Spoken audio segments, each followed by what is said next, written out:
The dust of Redemption Creek tasted like broken promises. For the Miller family, it was the only home they'd ever known. David worked the small plot of land his father had worked before him. Sarah made their small farmhouse a home, a place of warmth against the biting winds of the plains. And their daughter, 6-year-old Lily, knew every wildflower and horned toad within a mile of their front porch. But the rains had failed for 2 straight seasons. The crops withered, the well ran low, and the bank, run by a man with a heart as barren as their fields, had come to collect. Silas Blackwood didn't walk like other men.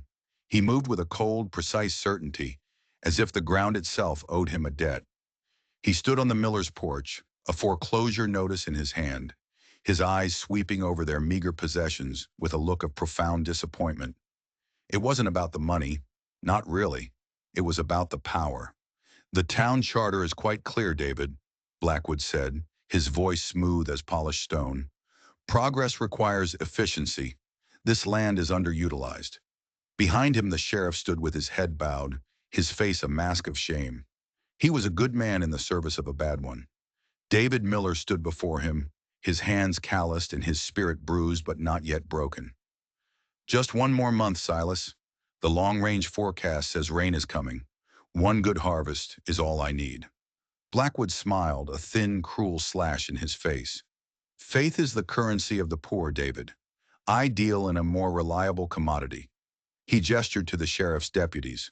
"Remove them." The eviction was a brutal piece of theater, performed for the whole town. Neighbors watched from their windows, their curtains twitching. They saw the family's worn table, the chairs David had built himself, tossed into the dirt. They saw Sarah's box of preserves, her hard work for the winter, shatter on the ground. They saw Lily's small wooden horse, its paint faded from years of love, land in a pile of dust. And across the street, standing in the long shadow of the steeple, was Preacher Theron. He watched the entire ugly spectacle unfold. His face was unreadable, his hands steepled before him. He saw Sarah Miller look at him, her eyes pleading for him to say something, to intervene, to appeal to the shred of decency that must exist in every man. But the preacher said nothing. He just watched as the Miller family's life was dismantled and thrown in the street. When it was over, when the door to their home was locked and a new notice was nailed to the wood, the deputies retreated. Silas Blackwood gave a final, satisfied nod and walked away. The town held its breath, waiting for the preacher to act, to offer a prayer, to extend a hand of comfort. He did none of those things. He simply turned, his black coat swirling in the dusty wind, and walked back into the silent, empty church. The sun began to set, painting the sky in hues of orange and purple, a beautiful funeral for a terrible day. David, Sarah, and Lily huddled together amidst the wreckage of their lives. The whispers from the town had already begun. They called the preacher a coward, a man who spoke of God's mercy but did nothing when cruelty stood right in front of him. David Miller looked at the cold, dark windows of the church, and the last of his hope crumbled into dust. He had lost his home, his dignity, and now his faith. He felt a profound, chilling emptiness.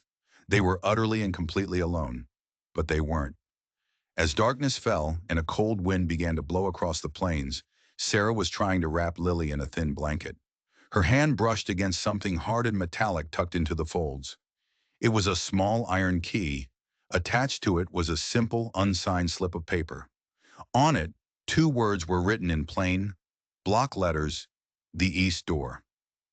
David looked at the key, then at Sarah. It made no sense. No one had come near them. "Where did this come from?" Sarah shook her head, her eyes wide. "I don't know. It was just there." There was only one building in town with a prominent east door that was always kept locked, a building whose shadow they were currently sitting in. The church.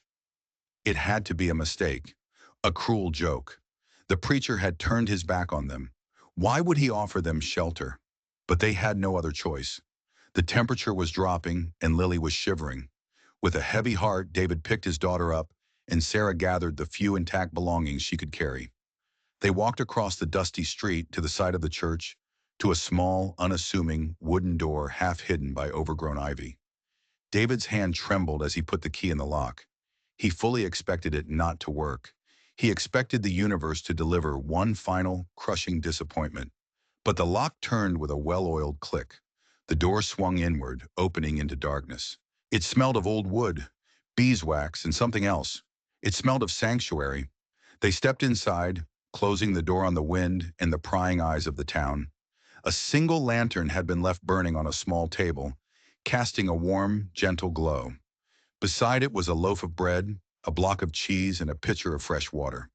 It was a miracle, but a confusing one. An act of silent, anonymous charity from a man who had publicly shunned them. David looked at the simple meal, and a question burned in his mind. Why? Why would the preacher help them in secret after abandoning them in public? He didn't know it then, but the key and the bread were just the beginning. Preacher Theron hadn't just opened a door for them, he was setting a table. And on that table, he planned to serve Silas Blackwood a cold, final dish of justice. The preacher had said nothing, and for now that silence was his greatest weapon. The town of Redemption Creek woke the next morning to the same sun, the same dust, the same quiet desperation. The only difference was the raw, open wound on the main street, the pile of the miller's belongings, a monument to Silas Blackwood's power. The family themselves were gone. Most folks figured they'd left in the night, shamed and broken. Inside the church, the Millers woke to the unfamiliar comfort of wooden pews.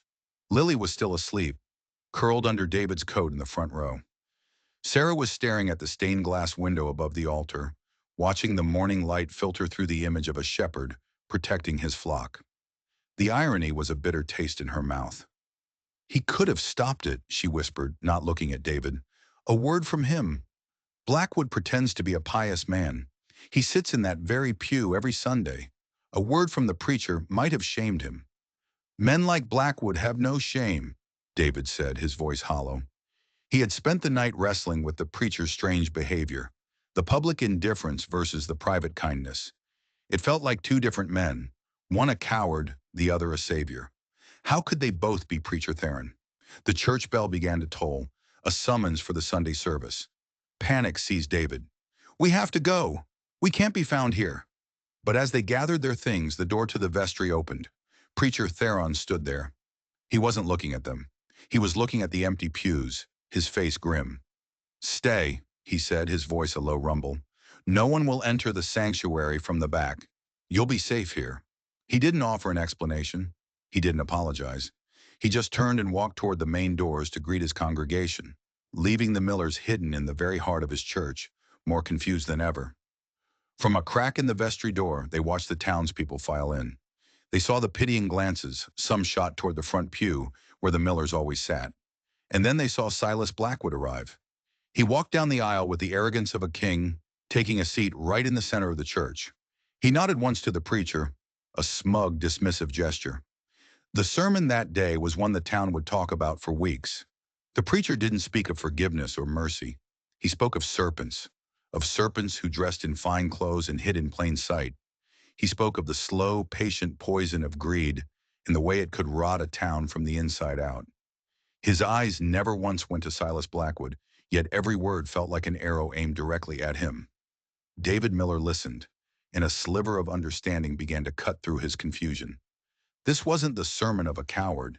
It was the sermon of a man declaring a silent war. After the service, as the congregation shuffled out, Blackwood stayed behind. He approached the pulpit, a cold smile on his lips. A fiery sermon today, preacher, he said. One might think you were speaking of someone in particular. The Lord's words have a way of finding their intended targets, Silas, Theron replied, his voice even. Indeed, well, Blackwood said. He dropped a heavy coin into the donation box, the sound echoing in the empty church. I trust you'll be putting that to good use. The town has certain elements that need cleansing, filth that needs to be scrubbed away. It's a shame the Millers have fled. I was hoping to make an example of them. He paused, his eyes narrowing. Tell me, preacher, if you saw a snake in your church, what would you do? Preacher Theron looked Blackwood directly in the eye, his gaze as hard as iron. I would not scream and alert the snake, he said softly. I would simply wait for it to crawl back to its nest, and then I would burn the nest to the ground. A flicker of something, Unease, perhaps, crossed Blackwood's face before he masked it with another smile. He nodded and left the church. The preacher watched him go, his hands clenched into fists. He had said nothing on the street, but here, in the house of God, he had just told Silas Blackwood exactly what he was going to do. The banker just hadn't been smart enough to understand it. The war had begun, and the Millers, hidden behind the vestry door, were now soldiers in it. The days that followed were a strange purgatory for the Miller family. They lived like ghosts in the house of God, sleeping in the choir loft, eating the simple food the preacher left for them without a word. During the day they would hide, listening to the life of the town flow around them. The organ practice, the ladies' sewing circle, the quiet confessions of penitence. David felt useless, a caged animal. He had to do something. One evening, under the cloak of darkness, he slipped out of the church. He had to find work, any work, to earn enough to get his family out of Redemption Creek. He went to the livery, the blacksmith, the mercantile. The answer was the same everywhere: a downcast look, a shake of the head, a mumbled apology. "Sorry, David, nothing right now." But it was the way they said it, the way they wouldn't meet his eyes. It was fear. He finally understood. Silas Blackwood owned more than just the bank. He owned the town's fear, and he had passed a silent sentence. David Miller was not to be helped. He was to be an outcast, a lesson to anyone else who dared to default. He returned to the church, his spirit heavier than ever. He told Sarah what had happened. He was a good man, a strong man, a hard worker, and he had been rendered completely powerless. That night, as he listened to the church clock toll the lonely hours, he felt a despair so profound it was like drowning. Sarah, however, was not one to sit idle. While David had been looking for work, she had been exploring their gilded cage. She found herself drawn to the preacher's study, a small book-lined room behind the altar. It was the one place he had told them not to go. But her curiosity, sharpened by desperation, got the better of her. The room was not what she expected. Yes, there were Bibles and books of theology, but on the preacher's large oak desk, other things were laid out with meticulous care. There were detailed maps of the county, with certain farms and properties circled in red ink. Their farm was one of them. Beside the maps were financial ledgers filled with columns of numbers that made no sense to her. And next to them, several sheets of paper covered in what looked like practice signatures. The name Silas Blackwood, written over and over again in slightly different hands. Her blood ran cold. This wasn't a preacher's study. It was an investigator's office. She heard a floorboard creak behind her, and she whirled around, her heart hammering in her chest. Preacher Theron stood in the doorway. His face was not angry, it was weary. "I had hoped you would trust my methods, Sarah," he said quietly. "What are these?" she whispered, gesturing to the papers on the desk. "What are you doing?" He closed the door behind him. "I am trying to save this town from a man who is strangling it to death." He picked up one of the ledgers. "Silas Blackwood is a thief. He is not just foreclosing on loans. He is systematically altering the terms of the original agreements. He finds a family in crisis, forges a new document with impossible payment terms, and then seizes their land when they inevitably default." Sarah stared at him, horrified. "Our farm—" "Your farm was the first one I could not save in time," Theron said, and for the first time, she saw a flicker of profound regret in his eyes. "He moved against you too quickly. When he threw you out in the street, I had a choice. I could intervene, make a scene, and reveal my suspicions. If I had, he would have known he was being watched. He would have destroyed all this evidence." He swept his hand over the desk. "And he would have walked away a free man. Or I could say nothing. I could let him believe he was untouchable. I could let his arrogance grow until it made him careless." He looked at her, his gaze intense. "My silence was not an act of cowardice, Sarah. It was a declaration of intent. I sacrificed your good opinion of me in that moment to ensure I could win the war for you later. It was all too much. The maps, the forgeries, the cold, calculated reason for his silence." "Who are you?" she breathed. The preacher hesitated for a long moment. "My name is Theron, and before I came to this town, Before I wore this collar, I was a forensic accountant for the United States Treasury Department. Sarah stumbled back, catching herself on the edge of the desk. The preacher wasn't just a preacher, he was a hunter, and Silas Blackwood had no idea how close he was to the trap.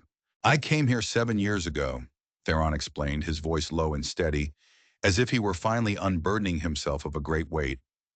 I was tracking a man named Marcus Thorne, a brilliant, ruthless embezzler who vanished from Philadelphia with a fortune in stolen bonds. The trail went cold right here, in this dusty little corner of the world. He paced the small study, the energy of a caged predator radiating from him. I found no trace of Thorne, but I found a new bank, founded by a man named Alistair Blackwood, Silas's father. The timeline fit. The amount of capital he used to start the bank, it was almost the exact amount Thorne had stolen. I was sure Alistair Blackwood was Marcus Thorne, living under a new name. He stopped and looked at a faded photograph on his desk. It was of a younger Theron, in a sharp suit, standing with a group of serious-looking men in Washington. But I had no proof. Alistair was clever. He had covered his tracks. So I stayed. I shed my old life and took on a new one. I became the town preacher. Who would suspect a man of God? It gave me the perfect vantage point. I could watch, I could listen, I could wait for him to make a mistake. But Alistair never did. He died 2 years ago, taking his secrets to the grave. His son, Silas, inherited the bank. At first, I thought Silas was just an arrogant fool, Theron admitted. But then he started the foreclosures. And the way he did it, the forged documents, the legal trickery, it was a carbon copy of Marcus Thorne's methods from back east. It was his signature move. So Silas knows who his father was? Sarah asked. He not only knows, Theron said, his voice grim. He is continuing his father's work. This whole town, this bank, it's all built on a foundation of lies and stolen money. And now Silas is using his father's crimes to commit his own. He picked up a file from his desk. It was the Miller's loan file from the bank, or rather, a copy of it. He forged your signature, David, Theron said, turning to David, who had appeared in the doorway, drawn by their voices. He added a balloon payment clause that was never in the original agreement. I need that original document, the one you signed years ago. It's the only thing that can prove the forgery. It's the key to everything. But that document is in the bank vault, David said, his heart sinking. It's impossible. Impossible is a word that men like Blackwood count on, Theron said. A hard, determined light shone in his eyes. He is having a reception at the town hall on Saturday night to celebrate his civic investments. The whole town will be there. The bank will be empty, unguarded. A plan began to form, a desperate, audacious gamble. Theron looked from David to Sarah. He had brought them into his secret war. Now he was asking them to fight alongside him. David, the preacher said, when you worked for the construction company, before you took over the farm, you helped build that bank, didn't you? David's eyes widened as he understood. He hadn't just laid bricks. He had helped dig the foundation. He knew the building's bones. He knew its secrets. There's a storm cellar, David said slowly, a long-forgotten memory surfacing. For the old mercantile that used to be there. We sealed it off from the inside, but the external entrance, it runs right underneath the bank, right underneath the vault. A slow smile spread across Preacher Theron's face. It was not a preacher's smile. It was the smile of a hunter who had just seen his prey walk right into the crosshairs. Then it seems the Lord, he said, has provided us with a way in. The night of the town reception was thick with false cheer. Lanterns were strung across the main street, casting a festive glow on the dusty town. From inside the hall, the sound of a tinny piano and forced laughter spilled out into the night. Silas Blackwood stood at the entrance, shaking hands, accepting congratulations for his supposed generosity. He was the benevolent king, celebrating the prosperity he was bringing to the town, a prosperity built on the ruins of his neighbors' lives. While Blackwood played the part of the town father, three shadows detached themselves from the darkness behind the church. Theron, David, and Sarah moved through the back alleys, their feet silent on the packed earth. Sarah had refused to stay behind. "It was our farm," she had said, her jaw set. "We're in this together." They reached the old abandoned mercantile. The storm cellar doors were rusted and half buried, but David had brought a crowbar. With a groan of tortured metal, the doors came open, releasing a gust of cool, musty air. One by one, they descended into the darkness, pulling the doors shut above them. The tunnel was just as David remembered it, narrow, damp, and smelling of earth and decay. Theron led the way, holding a shielded lantern that cast just enough light to see. The air was thick and still. Every sound was magnified. The drip of water from the ceiling, the scuttling of unseen things in the darkness. They found the place where the tunnel ran beneath the bank. David ran his hands along the rough stone of the ceiling. "Here," he whispered, his voice tight. "The vault floor is reinforced steel, but the foundation around it is just stone and mortar. We built it in a hurry." For the next hour, David worked with a hammer and chisel, his movements precise and economical. Theron stood guard, listening to the silence, while Sarah passed tools to her husband. The sound of the chipping stone was terrifyingly loud in the confined space. With every strike, David expected to hear shouts from above, the sound of the sheriff's boots on the floorboards. Finally, with a soft crunch, the chisel broke through. A small hole just big enough to see through. They had breached the foundation. Working carefully, David widened the hole, removing stones one by one until it was large enough for a person to squeeze through. Theron went first. He wriggled through the opening, dropping silently onto the floor of the bank's undercroft. David followed, then helped Sarah through. They were in. They stood in the cramped, dusty space directly beneath the massive steel door of the vault. But their work wasn't done. Theron pointed to the ceiling. "The locking mechanism for the vault is mechanical. It's controlled by tumblers in the door, but the bolts are driven by a pressure system that runs through the floor. If we can disable that system—" It was Theron's turn to go to work. The preacher's collar seemed absurdly out of place as he pulled out a set of delicate tools from his coat.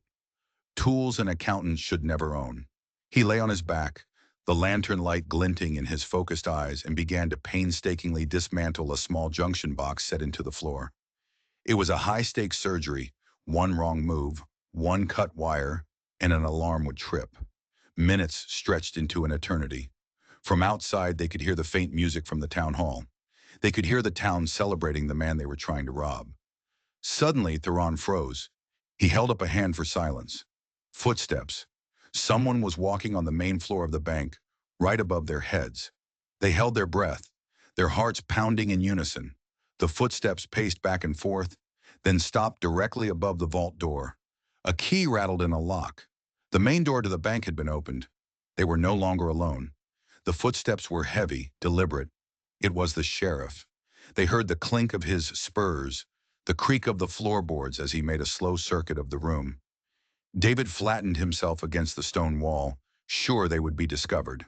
This was it. It was over. But then, they heard the sheriff do something strange. He began to whistle, a low, tuneless melody. He whistled for a full minute, then the footsteps retreated. The front door of the bank clicked shut. He was gone. Theron let out a slow, shaky breath. "It was a signal," he whispered. "I spoke to him 2 days ago. I didn't tell him everything. Just enough to make him doubt Blackwood. I told him if he was with us, to check on the bank tonight, and to whistle." The sheriff was on their side. The realization sent a jolt of hope through David.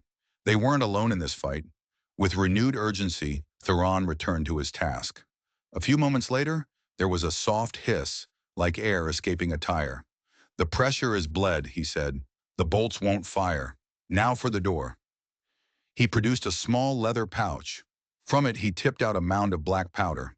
It was a controlled charge, just enough to pop the tumblers without bringing the building down. He carefully packed it into the seam of the vault door from below. After setting a short fuse, they retreated back into the tunnel. The explosion was a dull, muffled thump. To anyone outside, it would have sounded like a wagon hitting a pothole. They scrambled back into the undercroft. A thin curl of smoke drifted from the vault door. Theron pushed on the massive steel slab. It swung open with a low groan. The air inside was stale, thick with the smell of paper and money and secrets. Filing cabinets lined the walls. A large iron safe stood in the corner. Theron went straight to the cabinets. Look for loan agreements. Anything with the name Miller, Garvey, Peterson. He rattled off the names of half a dozen families. Families that had all lost their land to Blackwood. They worked in a frantic, whispered haste. David and Sarah pulled open drawers, their hands sifting through years of the town's financial life. Finally, Sarah cried out, "Here!" She pulled out a thick file with their name on it. Inside, clipped to the front, was the forged document Theron had described, and underneath it, the original. A simple two-page agreement with David's clear, honest signature at the bottom. There was no balloon payment, no impossible clause. It was the proof they needed, but Theron wasn't finished. He was staring at the large iron safe in the corner. "That's not bank property," he murmured. "That's Alistair Blackwood's personal safe. Silas would have moved it here after his father died." "We can't open that," David said. "We have what we came for. We should go." "No," Theron said, his eyes gleaming with a hunter's intensity. "The answers aren't in the files. They're in the nest." He knelt before the safe, running his fingers over the combination dial. He wasn't a safecracker. He was an accountant, a man who understood patterns. He began to enter a series of numbers, birth dates, anniversaries, significant dates from Marcus Thorne's life in Philadelphia. Nothing. Then he stopped. He looked at the name engraved on the safe, Alistair Blackwood. He thought about the embezzler, Marcus Thorne, a man who had built a new life on a stolen fortune, a man who had named his son Silas. It was a strange, old-fashioned name. Why that name? And then it hit him. It was an anagram, an arrogant, secret joke. He spun the dial again, with a new set of numbers. It wasn't a date. It was a sequence that spelled out a name. The name of the man Thorne had betrayed to get away with the original crime. There was a loud, definitive clank. The safe was open. Inside, there weren't just bonds and cash. There were stacks of letters tied with faded ribbon and a leather-bound journal, Alistair Blackwood's journal. Theron opened it. His eyes scanned the first page, and the color drained from his face. He looked up at David and Sarah, his expression one of pure horror. "Dear God," he whispered, "it's worse than I ever imagined." The journal wasn't written by Alistair Blackwood. It was written by Marcus Thorne, and it told a story far darker than stolen money. It told the story of how Thorne had fled Philadelphia not alone, but with Alistair Blackwood, his partner in crime. They had come west together to start a new life. Alistair had brought his young son with him, a boy named Silas. But Thorne was a man who shared nothing, especially not a fortune. According to the journal, there had been an accident during a hunting trip. Alistair Blackwood was dead. Thorne had then done the unthinkable. He had assumed Alistair's identity. He became Alistair Blackwood, the respectable town banker. But there was the problem of the boy, the real Silas Blackwood, the child who knew his face, who knew he wasn't his real father. The journal entry for that day was chilling. "A loose end, a risk I cannot afford. The boy is weak, like his father. He will not survive the winter." The real Silas Blackwood hadn't just died. He had been murdered, left to perish in the wilderness by the man who had stolen his father's name and fortune. This man, the man the town knew as Silas Blackwood, was an imposter, a complete fraud. The letters confirmed it. They were from the imposter to contacts back east, detailing his new life and the thoroughness of his deception. He had taken another man's child, an orphan from a workhouse, and raised him as Silas to complete the illusion.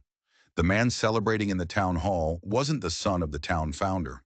He was a no-name orphan, a puppet raised by a murderer to perpetuate a lie. And he was now running the same evil game. They had come for proof of fraud. They had found proof of murder in a stolen identity that stretched back a generation. Theron gathered the journal and the letters, his movements grim and certain. "Let's go," he said. "It's time to burn the nest to the ground." They slipped back out through the tunnel, the evidence clutched in Theron's hands. They had done it. They had the weapon they needed to destroy Blackwood. But as they emerged into the cool night air, their relief was short-lived. Standing there, waiting for them, was the imposter himself. Silas Blackwood. and he was holding a shotgun, its twin barrels aimed directly at Theron's heart. "A fiery sermon indeed, preacher," Blackwood said, his voice dripping with venom. "You should have stuck to scripture." He wasn't alone. Two large, thuggish men David had never seen before stood behind him. Blackwood must have suspected something. He hadn't trusted the sheriff. He had brought in his own muscle. "I confess I didn't expect you," Blackwood sneered, his eyes flicking to David and Sarah. "I just thought the preacher was a meddler. But this is a conspiracy." He gestured with the shotgun. "Give me the bag, preacher." Theron stood his ground, the leather satchel containing the journal and the loan documents held tight in his hand. "It's over, Silas, or whatever your name is." Blackwood's face tightened. "So you found the fairy tale book. It doesn't matter. Dead men tell no tales, and dead preachers, well, they don't give any more sermons." It was a standoff. A preacher, a farmer, and his wife against three armed men in a dark alley. The music from the town hall seemed to mock them. No one could hear them. No one would come to help. But David Miller was no longer the broken man who had sat amidst the ruins of his life. He was a man fighting for his home, for his family, for his town. He saw Blackwood's eyes fixated on Theron. He saw one of the hired thugs take a step closer to Sarah, and in that split second, David acted. He didn't charge. He didn't yell. He kicked the pile of loose stones they had excavated from the tunnel. The stones scattered across the alley with a loud clatter. It was the smallest of diversions, but it was enough. Blackwood's eyes darted toward the sound for a fraction of a second. In that instant, Theron moved. He threw the heavy satchel not at Blackwood, but at the thug on the right. The man grunted as it hit him in the chest, staggering him. At the same time, Theron lunged forward, grabbing the barrel of Blackwood's shotgun and forcing it upward. The gun went off with a deafening roar. The blast tore a hole in the roof of the mercantile, sending shingles flying. The sound of the shot shattered the party atmosphere of the town hall. The music stopped. Voices cried out in alarm. People began to spill out into the street. The fight in the alley was a desperate, chaotic brawl. David tackled the second thug, his farmer's strength pitted against the man's brutish power. Sarah, seeing Blackwood wrestling with Theron for the shotgun, grabbed the heavy crowbar and swung it with all her might against the back of his knees. Blackwood howled in pain and crumpled to the ground. Theron wrenched the shotgun from his grasp. Suddenly, the alley was flooded with light and people. The sheriff was at the front, his own pistol drawn. "Drop it!" he yelled. For a moment, everyone froze. The townsfolk stared at the scene, their faces a mixture of confusion and shock. They saw their banker on the ground, their preacher holding a shotgun, and the disgraced Miller family standing over them like avenging angels. "He tried to kill us, Sheriff!" David yelled, pointing a trembling finger at Blackwood. "He's a fraud! A murderer!" Blackwood, clutching his leg, laughed a ragged, painful laugh. "They're insane. They broke into my bank. They're thieves." The town was a sea of confused faces. Who to believe? The respectable banker or the silent preacher and the broken farmer? It was the sheriff who broke the stalemate. He walked forward, his eyes not on Theron or David, but on the two strange men who were now trying to slip away into the darkness. "I don't know you two," the sheriff said, his voice cold and hard. "And I make it my business to know everyone in this town. You're not going anywhere." He had chosen his side. Theron lowered the shotgun. He picked up the satchel, walked to the center of the crowd, and pulled out Alistair Blackwood's journal. "This town was built on a lie," he said, his voice ringing with an authority no one had ever heard from him before. "And tonight, the truth will be heard."